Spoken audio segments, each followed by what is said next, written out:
civil rights group in the US has tracked hundreds of cases of harassment and intimidation of ethnic and religious minorities.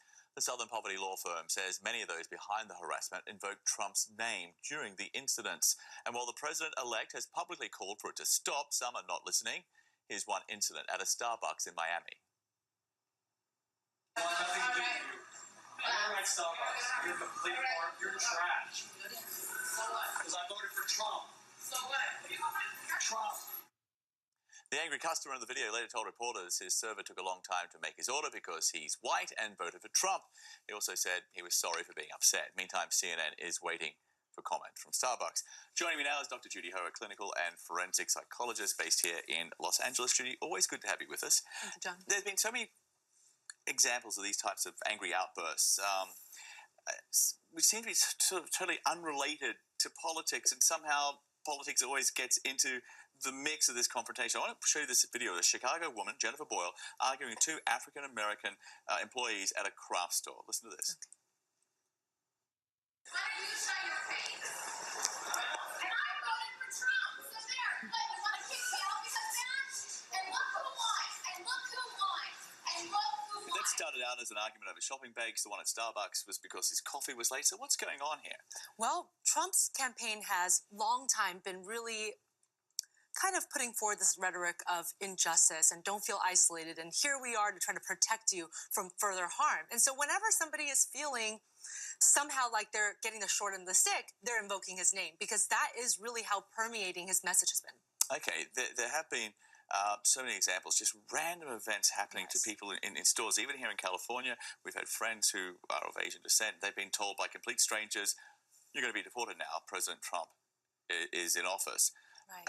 How do people, first of all, why do they do that? And how do they feel that it's right to do that? Well, human beings naturally want to categorize. There's an in-group, out-group situation where an in-group, I feel better than the out-group, and that somehow propels that person forward. It makes them feel better about themselves. And so now that Trump's in office, there are some people who are using that to say, I am better than you, this makes me feel better than you, to say this type of negative language. And it's because he has provided models for that during his campaign. Okay, I want to show you an incident which happened on a Delta flight last week. Donald Trump, baby! That's right, this man knows what's up. We got some Hillary on here. Donald Trump is your president, every one of you. If you don't like it, too bad. This man was not provoked in any way. He just got up apparently and started shouting this out on a plane. We should note that Delta has banned him for life. So how do you explain his outbursts? Well, it seems like he's unprovoked, but at the same time, we don't know the context he was coming from, right? So I think there was probably a place where he thought there's been a long time where he hasn't had a place to say something, a place to really shout out what he wants to say and how he wants to feel. And by looking and invoking Trump's campaign, he's able to now say, I am powerful. I'm able to stand behind this because there's somebody else who's saying that this is okay. And so this sort of model of behavior is really what people like this are responding to. Perhaps they felt marginalized in different ways in the past, and now they feel like there's a place to say something. Children, too, are caught up in this.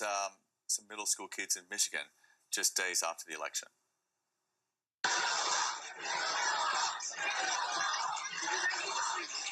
Chanting, build the wall, build the wall. Is that coming from the parents?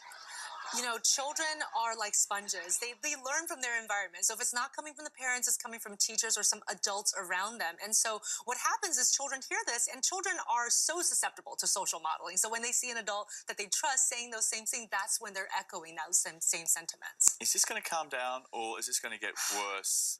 You know, it all depends on what President-elect Donald Trump does once he's in office. I actually believe that he should be doing something now instead of waiting until he's in office. If he actually does something more forcible and say this is unacceptable behavior, I believe that it can curb some of it. But because he hasn't really made such a strong statement, really kind of no action is a passive acquiesce of what's happening. It gives him a pass. Exactly. Judy, good to speak with you. Thank you so much. You too.